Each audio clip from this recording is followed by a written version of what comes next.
Hello, everybody, and welcome to this month's Specifying Practice Group call. With that, I do want to hand it over to Lewis and Dave, our co-chairs, to get started with today's session. So, Lewis and Dave, over to you. Well, thank you, Matt. Appreciate it, and I'm glad to be here with everyone today. It looks like we may have close to another record attendance. Boy, that would be fabulous, especially since we have a guest presenter with us today. So, I'm finally back in the office, and Lewis doesn't have to worry about me disconnecting from the call, I hope. Lewis? Hello to everyone. I'm talking to you from cloudy and rainy downtown Nashville, and we are very honored today to have Mike Zapp as a guest presenter. Mike has a web page, and I sent out a tweet. I hope everyone, or a few of you, have had an opportunity to look at that before the meeting, and if not, you can certainly delve into it afterwards. But it's leanarchitecture.com, and there's a lot of good stuff on it. Mike has been working in this area for a long time. I only got to meet him once in person, but he and I have exchanged a number of messages over the years. He actually coined the term lean architecture, which he defines as the ongoing process of rethinking and improving architectural methodology by the application of lean principles. And he has actively led efforts to identify and implement new technologies and cutting-edge project delivery practices. He currently serves as chair of the Hewitt Zollers Morris Architects BIM Steering Committee, and actively works across multiple offices in order to implement lean practices. Michael was a principal in the healthcare sector with RTKL Associates for 20 years, and while there, he also served as chair of the Delivery Leadership Council, a firm-wide effort for improving product delivery. Mike has spoken at a number of AIA conventions and Texas Society of Architects conventions, and actually was a co-author of chapter 15 on, or the chapter on construction documentation for the 15th edition of the Architect's Handbook of Professional Practice, which, by the by, you can now buy individual chapters without having to buy the whole thing, and I have bought that chapter, and I can aver that it is well worth reading. It's chapter 13. So, Mike, would you like to say a few words to the folks? Hello to everybody. I'm coming to you from Dallas, Texas. So it is always amazing to me the technologies that let us gather together from across the country in this case, or sometimes even around the world. So a great topic to talk about, lean plus architecture. I've been of the opinion for quite a while that the profession needs to look at itself maybe as a three-legged stool, addressing design, addressing technology, and then addressing process, how we do work. They're all inextricably linked together, and for me, when you say process, you're really talking about lean. So this, what you see on your screen right now is just a snapshot from the website, leanarchitecture.com. This is something I put together a number of years ago because nobody was talking about these issues that I was aware of. And I would speak at conferences, and many people would ask afterwards, are there resources, are there thinking on these topics? And so I put together a website. So we're going to move quickly. There are a number of polls that we'll take, and I think we're going to take one right now. Yeah, let's start with this one. And just to kind of get a feel for whether or not the firms that are represented by the attendees today are actually trying to implement some lean practices. I know our group is trying to do them. We've actually, a number of our projects now as a standard procedure do what we call drawing in context, where we put a portion of the elevation, perhaps even a 3D view of it, along with the enlarged plan detail for that part, that section of the wall, and the wall sections on one sheet. Okay, so we have We have a few yes and a few no, and about half of our folks are unsure whether or not the rest of the firm is actually doing this. So we're off to a good start. And to me, that's really not a big surprise, Louis, I suppose. I think about my own situation, relatively small firm. Do we have formal practices to be able to implement lean practices? No. And should we? Perhaps. So I would venture maybe some of the others are in the same boat.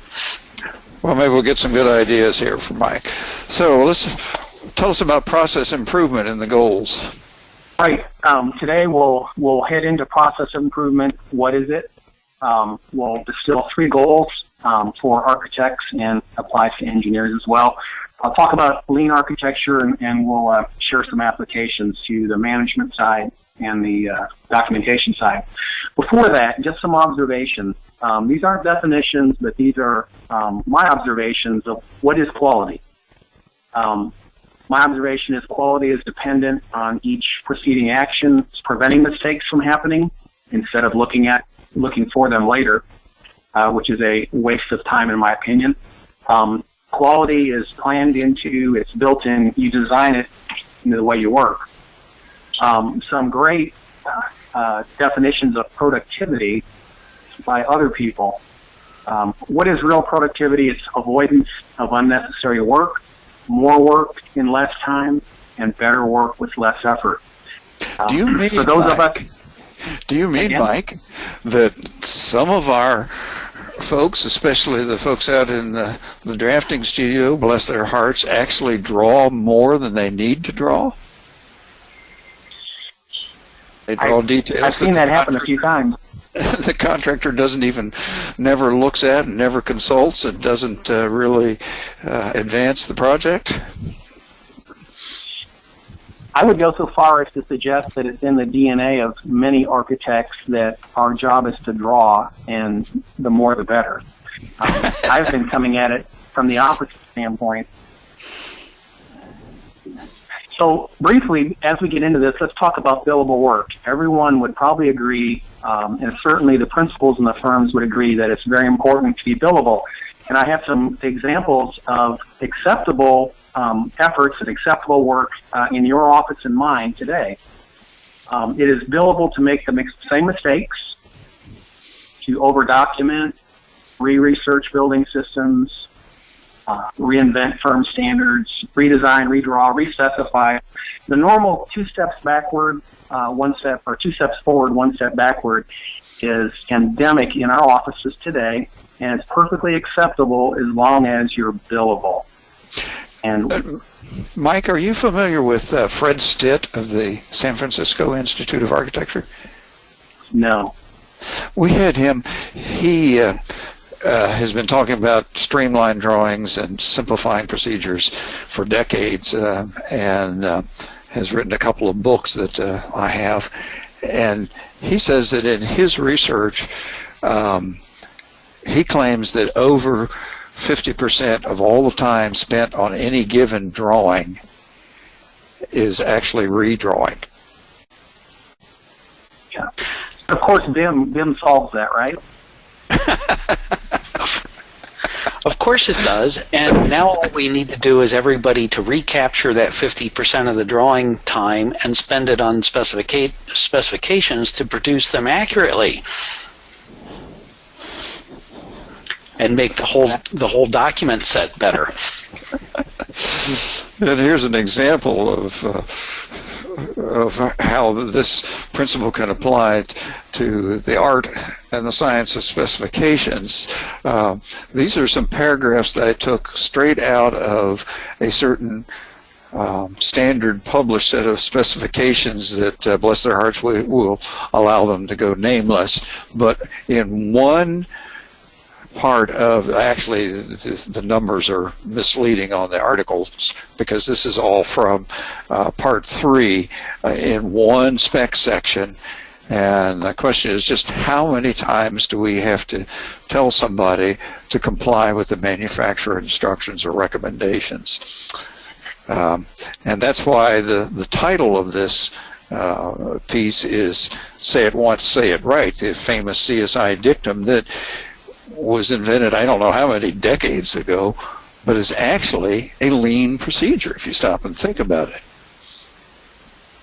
Because well, and it's really true. Nothing that we'll talk about today is new.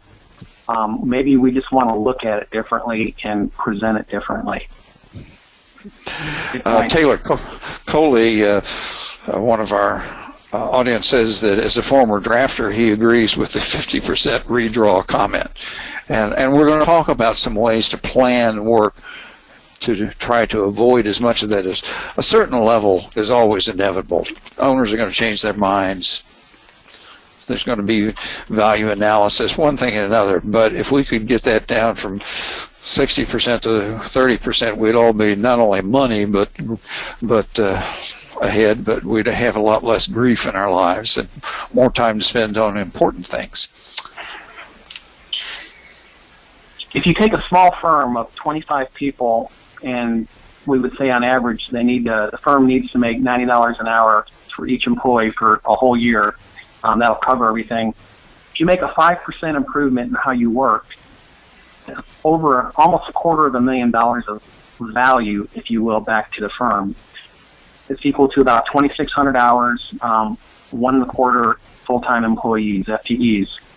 Go to a firm of 250, go 10 times, and now you're looking at almost, or well over $2 million of value, 26,000 hours, 12.5 employees worth.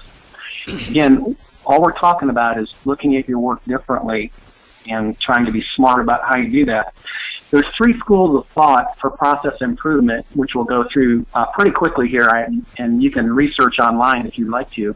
The first is lean, which is the term that is really recognized within many businesses and organizations today. But lean is really about 2 things. It's about removing waste in the system, and there's a focus on making work flow. Very important to lean is the idea of value. And I've adapted the definition that they've given to our profession. Value, then, is anything that our client is willing to pay us for.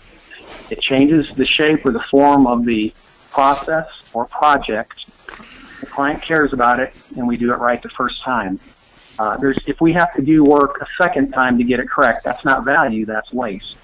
And we certainly, when we have those self-inflicted wounds, we can't go back to our clients and ask for more money.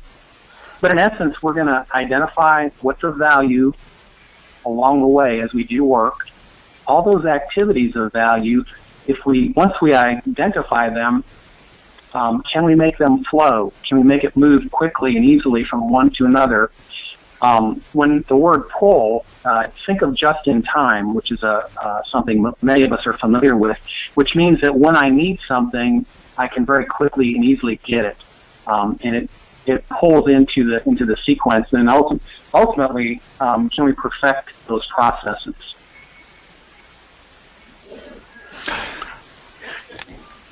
So, Mike, sorry, Louis. No, I was just going to ask what you think is the biggest impediment to lean architecture. I would suggest that it would, from my point of view, it really is communication or lack thereof. Because without it, you're never going to have the right decision made at the right time to be most beneficial for the project. Mm-hmm. Certainly, I think that communication is the oil in the gears that makes things turn. We have, Mike, over the years, David and I have probably said a number of times that one of the unwritten aspects of the project specifier's job description is to be a decision prod, to say, okay, it's time to pick the glass. Okay, it's time to pick the framing system. It's time to do this. It's time to pick the roofing system. So this slide is an example of the question about tracking value. And again, it's taken from the raw published specifications master. And the question is, do we really care whom it's for steel deck?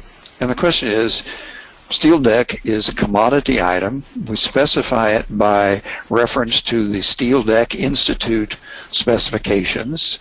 And once we set the thickness and the profile that we want, do we really care who makes the stuff? And are we willing to research all 26 of these manufacturers, and there are probably another half dozen that are not listed, that are regional manufacturers? Do we really care about that? And that's one of the questions we need to ask ourselves constantly when we're writing specifications is, there are a lot of paragraphs in standard specs that you might need on some jobs, but for some other jobs, you can leave that decision up to the contractor. Yeah. And it So might not always be instantly clear either. I'm thinking of one condition where you may want to name manufacturers, perhaps if you have a fire-rated roof deck, and the design assembly actually calls out required manufacturers. And of course, one of the things, a way to cover that is to say that the manufacturer for fire resistance rated assemblies has to be listed in the cited UL or other design system. A great option. And then you don't have to worry about picking out the right names, because some of these are probably very small regional manufacturers that most of us have never heard of. And Don Harris submits the comment, prepare substrates and install clean and protect products and materials in accordance with manufacturer's written instructions unless more stringent requirements are indicated. Yes, that the contractors just really love those clauses at the end of a sentence that says unless noted otherwise, or unless more stringent requirements are indicated. And of course, the concept is that we can say these things once up in Division 1 and rely on them in the other sections without repeating it. Back to you, Mike. All right. So if the first area of process management thinking is Lean, the second one is Six Sigma. Developed by Motorola in the 1980s, Lean looks at, is a way of looking at many processes. Six Sigma is another. It tends to be a little bit more math-oriented, but it's really all about reducing variation. And again, Motorola was a manufacturer, a huge manufacturer at one time of electronics. But briefly, you identify a process, you define the steps, measure its performance, get some people together and analyze it, figure out how to improve it, and then once you know it's a better way, how do we control that within? But there's really a focus on problems. The third, and I like this one the best in some ways because it's a little bit looser and mushier. That's a term. The theory of constraints. And that's really, it's looking at a system, any system, and it's all about managing constraints. There are some things we can fix, and there are some things we can't fix. What we can fix, and we will, what we can't, we're going to try to live with the best that we can. But there's a 5-step process that I won't go through about how to identify constraints, which sometimes people can be a constraint in the sense that we don't have enough project architects, or the specifier is on vacation, or we don't have enough staff that are trained in using Revit to produce the work. Another constraint could be office or we have a non-responsive client. Clients are a huge constraint. This whole business would be a lot more fun without them. But less profitable, right? There is that. Mike, perhaps it would be a good idea to, well, after this slide, let's do the next poll question, but go ahead and explain this one. Yeah, so if you take these 3 systems of process management thinking that are out there, I've really just distilled out from there 3 basic, very basic goals that apply to architectural and engineering practice. Can we structure our work to flow better? Can we do this? Can we make this a goal of our teams and our offices? Can we reduce variation in the ways that we work on projects in the office and across offices? And then can we eliminate or mitigate obstacles to progressing work? So, Mike, and in this kind of a scenario and these goals that you have here, I had an interesting discussion last week with a design builder. And he was actually trying to manage the construction process, and he was showing a presentation that he had done to the Lean Construction Institute, where he's looking at managing discrete tasks. He's looking at work packages from a contractor point of view, something that will last no longer than 10 work days, 2 weeks.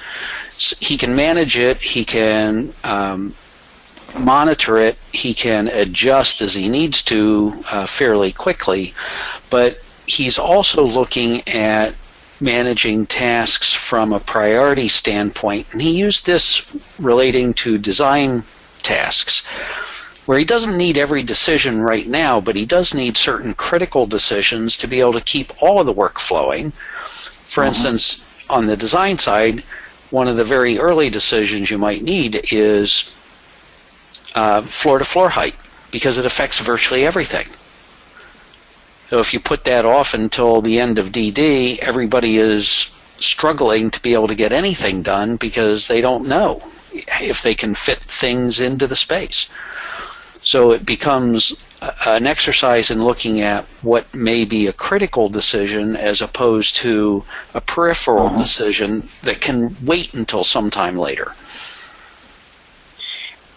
I think that's a huge issue, and in fact, we'll be talking about that 3 or 4 slides going forward. But he's really hit on 2 things that I see. One is the contractor's issues are largely very different from the architect's. I have a little blog on my site where I wrote about this, but the contractors, in my view, are dealing largely with issues of logistics, manpower, material, schedule, and how the sequencing and how you put a building together. Those things don't tend to argue with you. Where architects are envisioning something, generally, we're creating a design that hasn't quite existed before. We're dealing with clients who change their minds.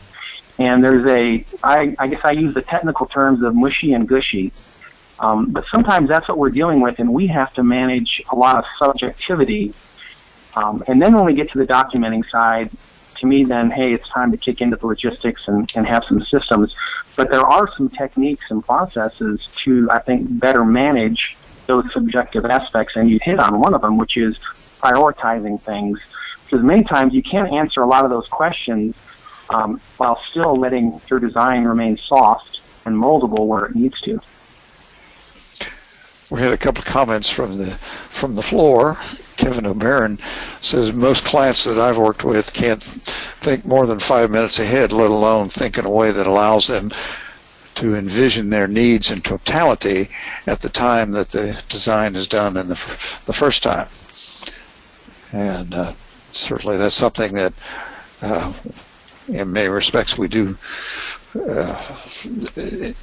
introduces a constraint in terms of reacting to changes or incomplete information that we got and we acted on, and then when the client says, oh, that's not exactly what I had in mind, that we have to deal with that. But we do need to improve that structure of workflow, and I'm not sure how many people actually think of that as in a conscious way to try to set up what is the critical path of decisions through the traditional 3 phases of design.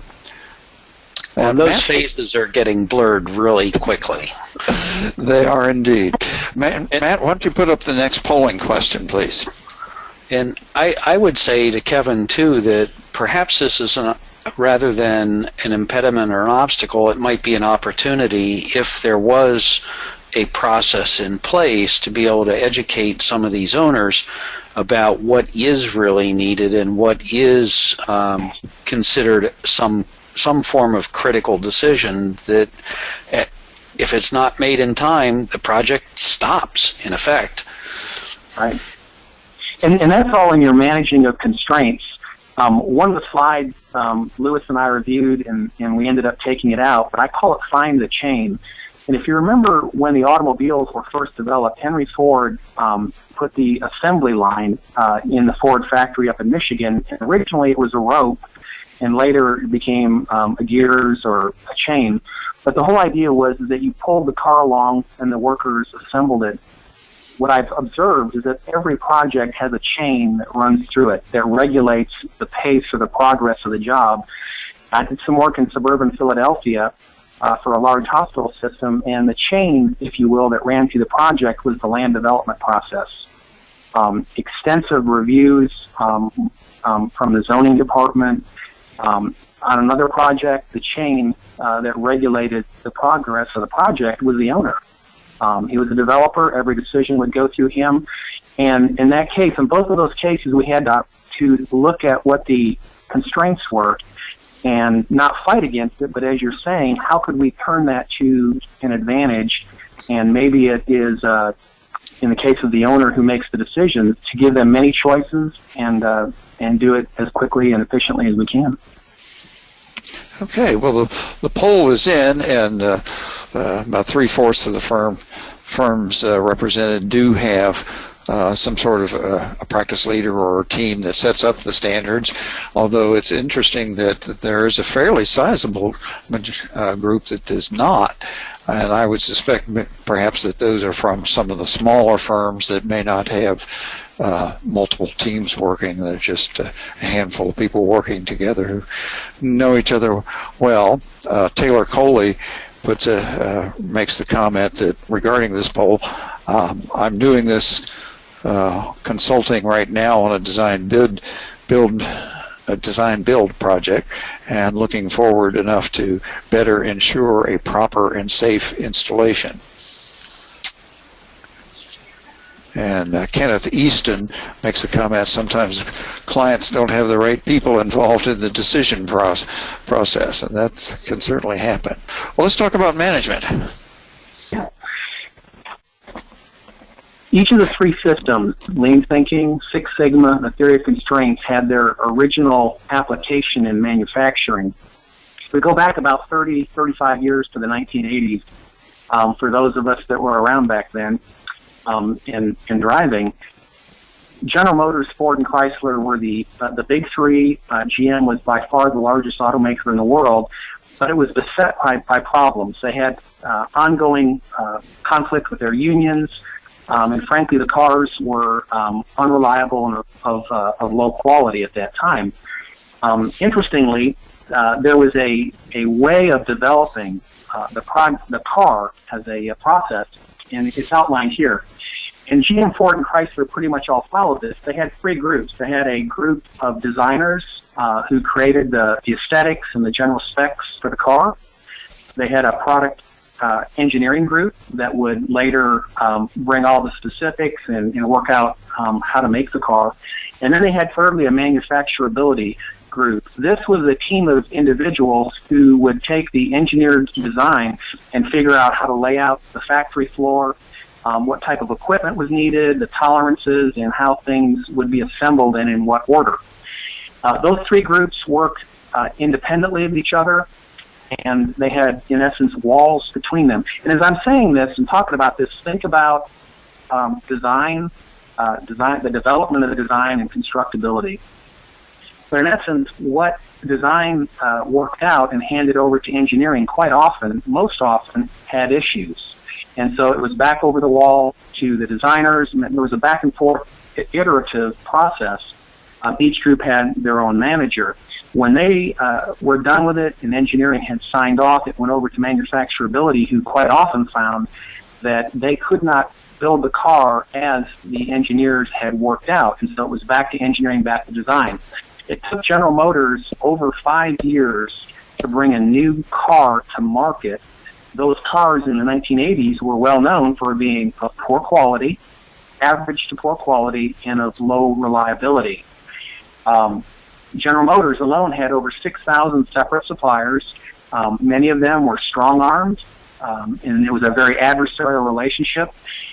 On the assembly line, when the car was being built, if they had defective parts, they just merely set them aside. By contrast, the Japanese developed a very different way of building automobiles and designing them, which was very successful, high quality, high reliability. They had one manager who was in charge of design, engineering, and manufacturability. It was one team, and they never designed an automobile that could not be built.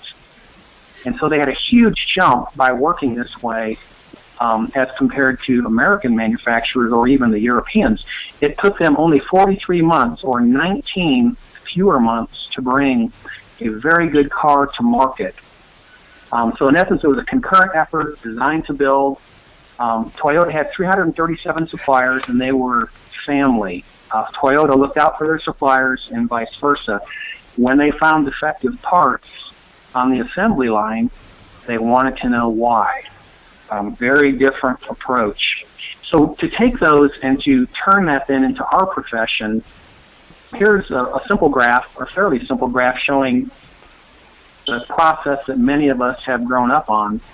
It is changing now, but this is where it has its roots, and that was the traditional design, bid, build process, where really we had a minimal design effort at the very beginning, and once we got into construction documents, that's when we really hit the project. We staffed up.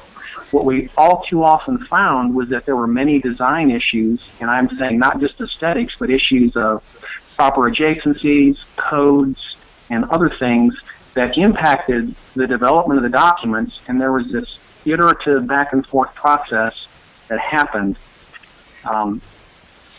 What I want to suggest, and we discovered this really long before BIM came around, but we discovered it in AutoCAD times, that if we would staff up during the design and really vet the project and make sure that we address the issue of the job, that once we got to the documenting phase, we would actually staff down, because CDs was not continuing design, it was construction documents.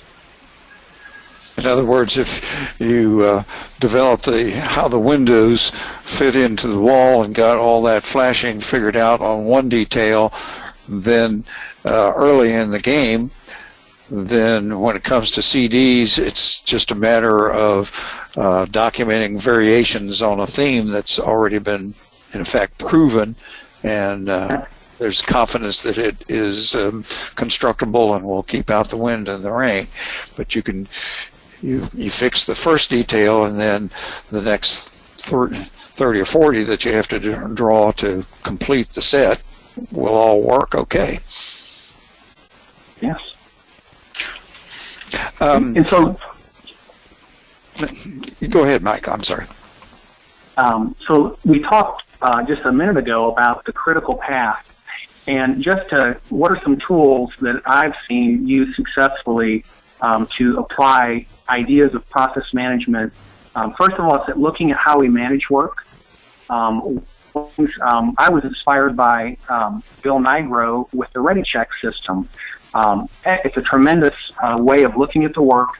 You can just Google Bill Nigro and ReadyCheck and get a lot of information.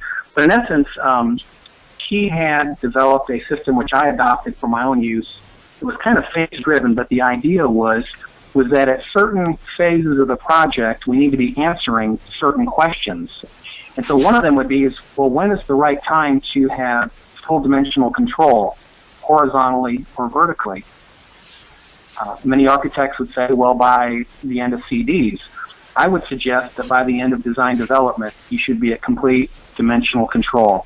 We're not making any changes going forward. I mean, there will always be some minor things that will crop up, but by the end of design development, we truly have developed a design such that we're able to lock those things down. I've always believed, Mike, that at the end of DDs, and this is now documented in the IPD actual contract forms, is that there should be enough information at the end of DDs to hard bid a project. Not enough to build it, but enough information to price it accurately and get a hard price.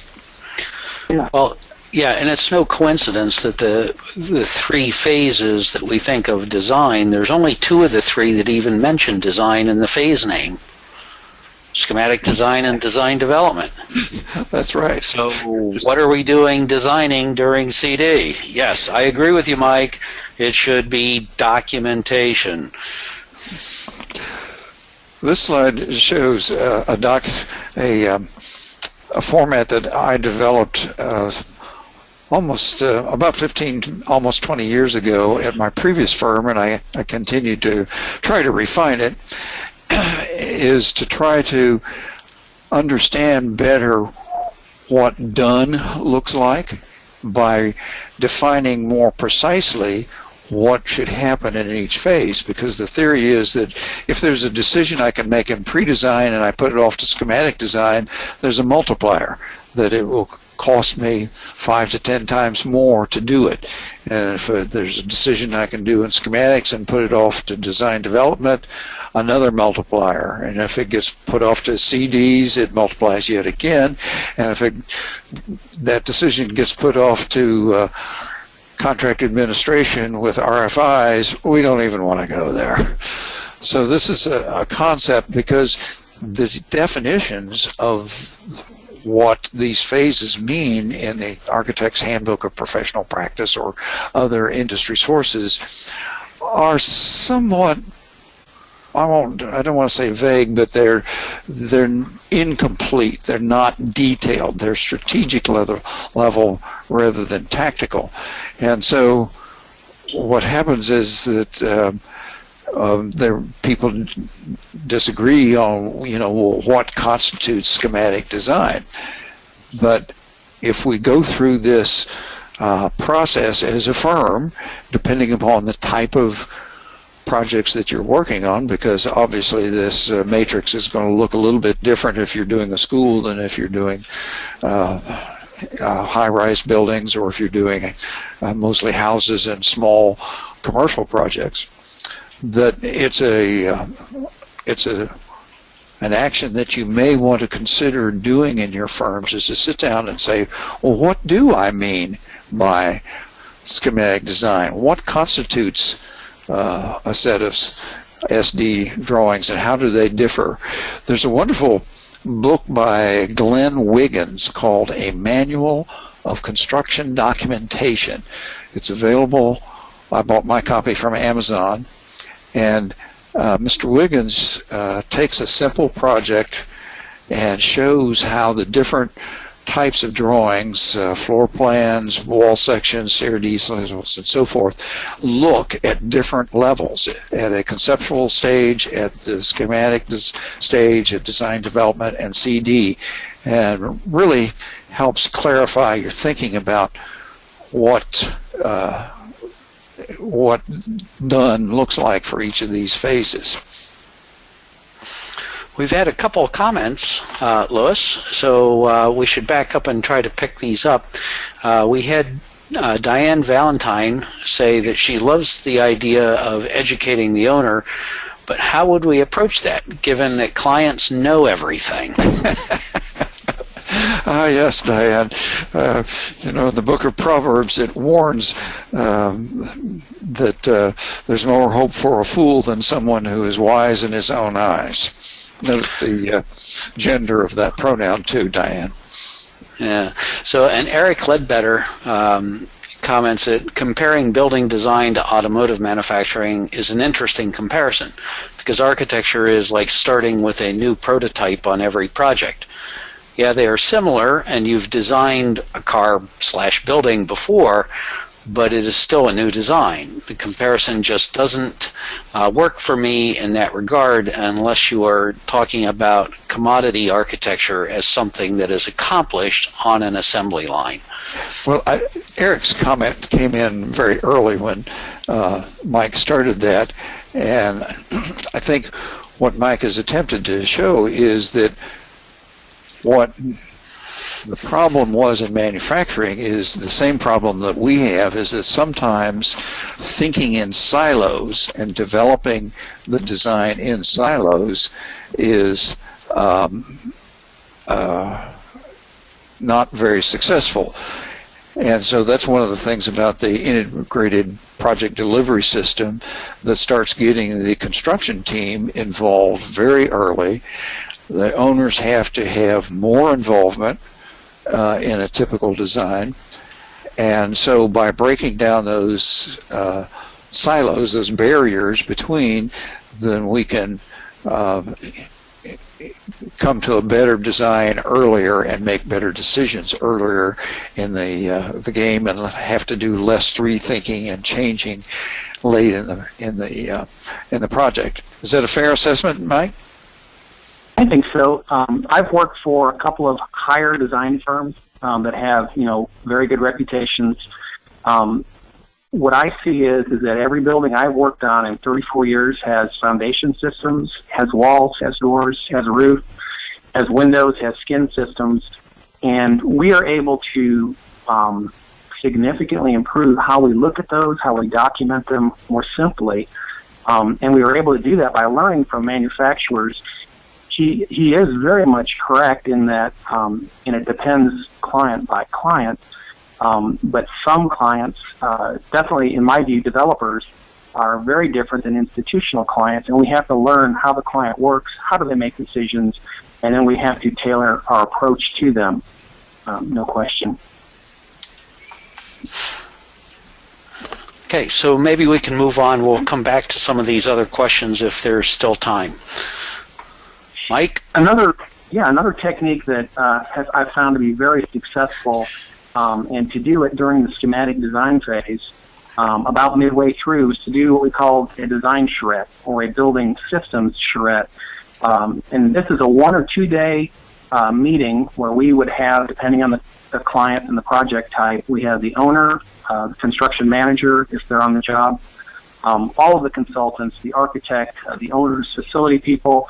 We get a large group of folks in a room together, and we have a schedule, and we go through, starting with the soils report, the building foundations, superstructure.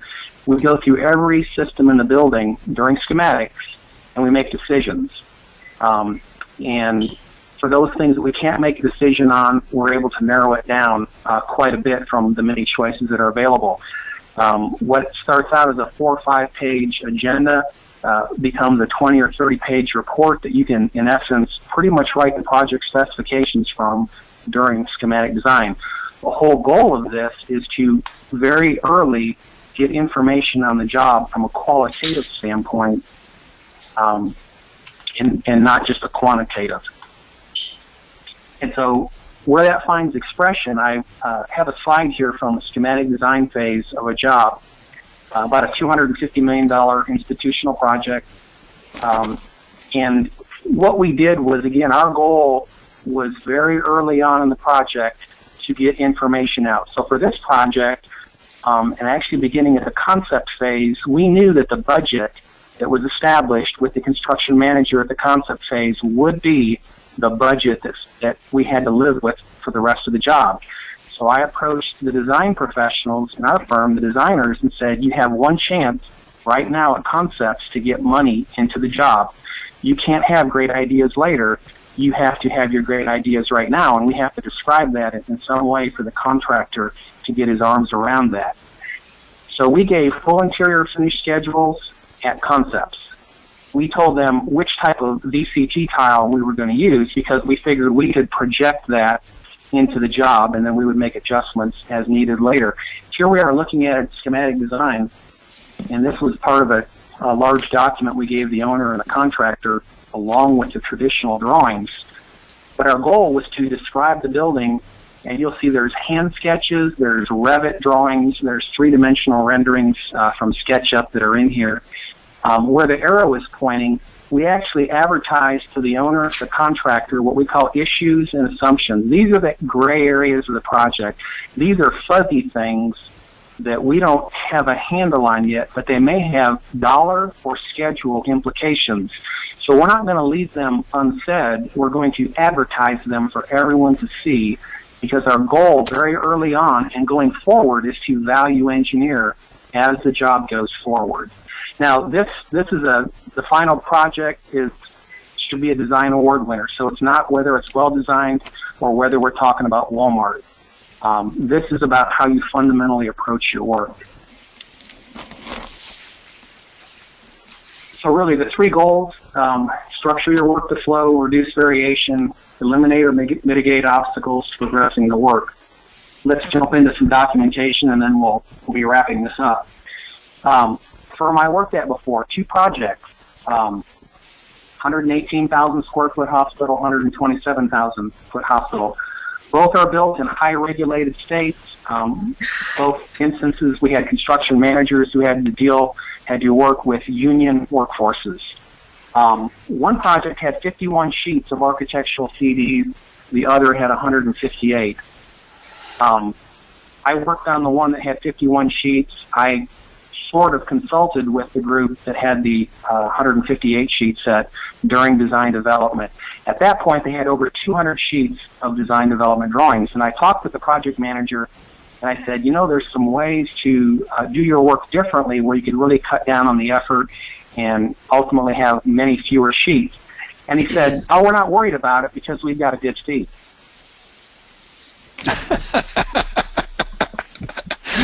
That's an interesting reaction, Mike, and I just want to share, because this is so close to where I am on another project, just to give another perspective. I was asked to give a QA proposal to review documentation on hospital about this same size. When I first looked at it, I was trying to be generous in the proposal and saying I'm expecting probably in the range of 300 sheets, and this is based on some other projects that I had already worked on. And the architect actually came back and told me, no, he estimates 700. Mm-hmm. Yeah. So it's okay to waste fee as long as you have it, right? No. That's what we're saying. I don't know about you, but I'd rather make money for the company and my retirement fund. Here's a great example from IKEA of construction documents for a bookcase. What's interesting about these to me is that the graphics here transcend most languages and cultures around the world. So if you have this for sale in Dubai, Berlin, New York City, pick your city, pick your culture. Everybody who purchases this product and gets these instructions is likely going to be able to build it. There are some things that we can learn from, I think, for architecture. So really quickly, I'm going to show you one system here, and then we'll, I think, start wrapping this up. But this was one where we developed a different way to do doors. So very, very simple, but the thinking builds upon these principles that we shared earlier. Traditionally, doors are scheduled sequentially. I worked on a high school that had 75 classrooms. The main door to a classroom was, I think, a 3670 solid core wood door with a slit window and a certain hardware set. I entered that door 75 times into a schedule and reviewed it, keyed all the head jambs and sills. In this type of system, we would enter that door one time. It would appear one time in a door type schedule, and it would be instead scheduled on the floor plan where you can see, as David and Lewis were saying, drawing within context. So very simply, the project starts out with what you see here. As you add doors, they automatically feed into the schedule. But this is very basic information. Again, the doors are going to be scheduled by the type, and they're going to sort by single leaf, double leaf, rest special doors. You'll note the head jambs and sills. There's no partitions. You just go look at the partitions, and the contractor figures it out for themselves. We'll check it in shop drawings. I was thinking about it. I'm going to estimate that there's $1.5 to $2 billion worth of work have been put in place using this system with few or no problems. I've used this system for over 20 years now, have never had a problem with it. It was just literally by understanding what did the contractor need to know versus what were we giving them. And this is what it looks like on a floor plan, where in this case here, in this example, I have corridor 130, which is a portion of a room, and I have a door right here, and you can see there's some information. Rather than just a number and then flipping 20 to 30 sheets or going to a different PDF if you're doing it electronically to find the information, it's all right here. And the door number is the room number. The fire rating is put right there, and you can see it now within context of the dash dot. And then we put the door type, and then in this system here, we actually put the hardware set. A very, very simple system. We actually developed it in 1996 on that hospital that had 51 sheets of drawings.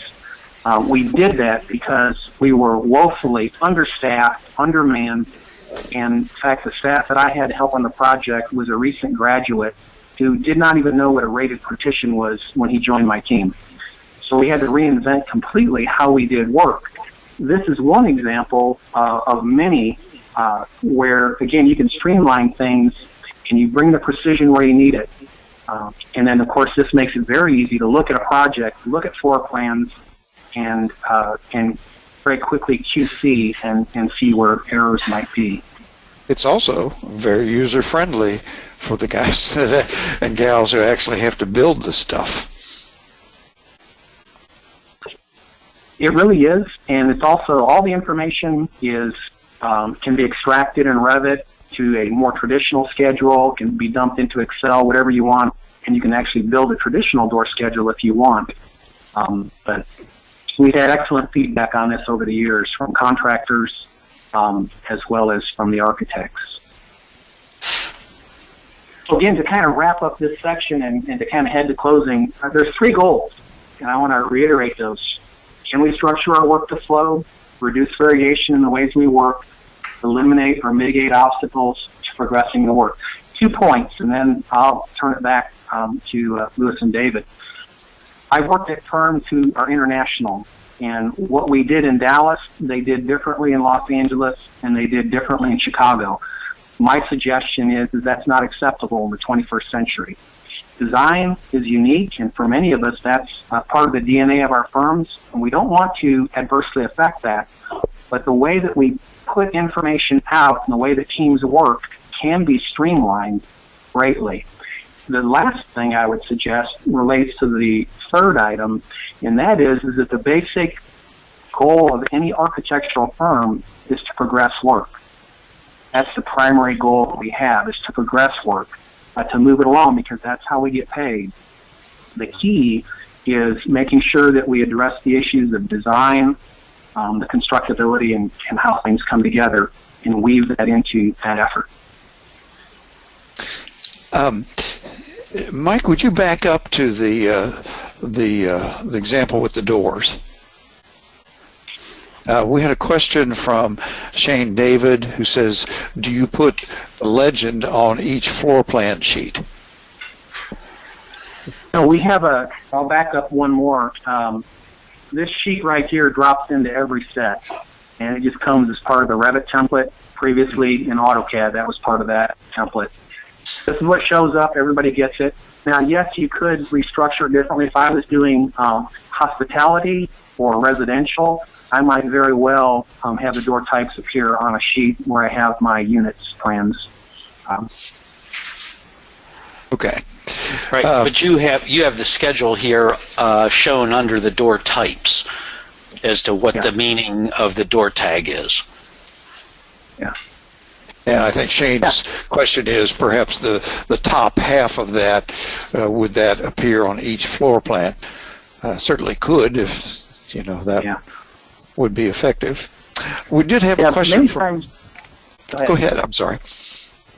Many times we've taken this drawing and we put it at the front of the set. In fact, in the Handbook for Professional Practice, in the chapter on PDs, we talk about that instead of putting schedules in the middle or the end of the drawings, as some systems suggest, since they are keys to understanding the drawings that follow, why not put partition types, door scheduling, and many of those systems at the very front? And then, in this case here, these systems are intended to be somewhat explanatory to the contractor. As in this example here, you'll see there's a sample example of a door identification on the floor plan. It's intended to be somewhat contractor friendly so they can see how the system works. Yeah, our firm does the partition schedule way up front so that they can see that first off. We do have a question from Charles Beasley that I think is appropriate. He says, has anyone has published a workflow structure or critical path task list for a typical architectural project? Is the AIA checklist a good start?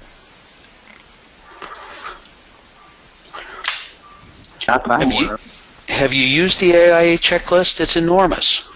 Yeah. Those of us who have looked at it, Charles, find that it's kind of a micromanagement. It's excessively detailed. The problem about with all checklists is that they need to be brief enough that they're user friendly, but they need to cover the 80% of the problems that pop up that we might miss or forget.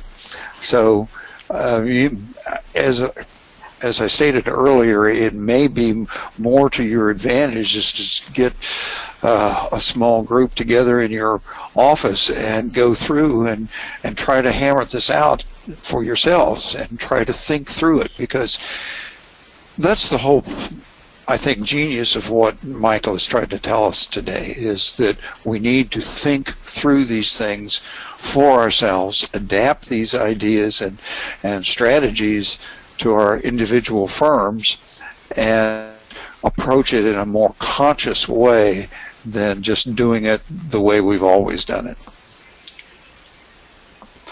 By the way, we will be making a PDF copy of the slides available. They should be available sometime next week when the recording is available. And so you will be able to have that. And I think I did mention one book that's not listed in one of the slides, and I will send that information. We'll put it into one of the slides so that you'll have that, and that will be available. So here we are at the end, Louis. We're at the end. Thank you very much, Mike. That was really illuminating and challenging. And I know that I can, do you hear that? I can hear a standing ovation on my audience. I'm a little more sensitive than David is, so I can. Yes, I think you must be, but that's. I'm sure it's out there, Mike. Thank you very much for joining us.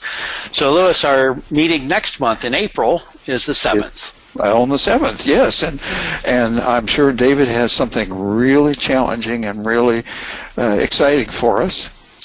I'm sure we'll find something, and I'm just glad that the meeting date is not on April 1st. Please, we ask that you folks, we want this to be your program, and so if there are ideas or questions that you would like us to discuss, please keep those cards and letters coming in, friends and neighbors, and we will talk to you next month. Thank you all for joining.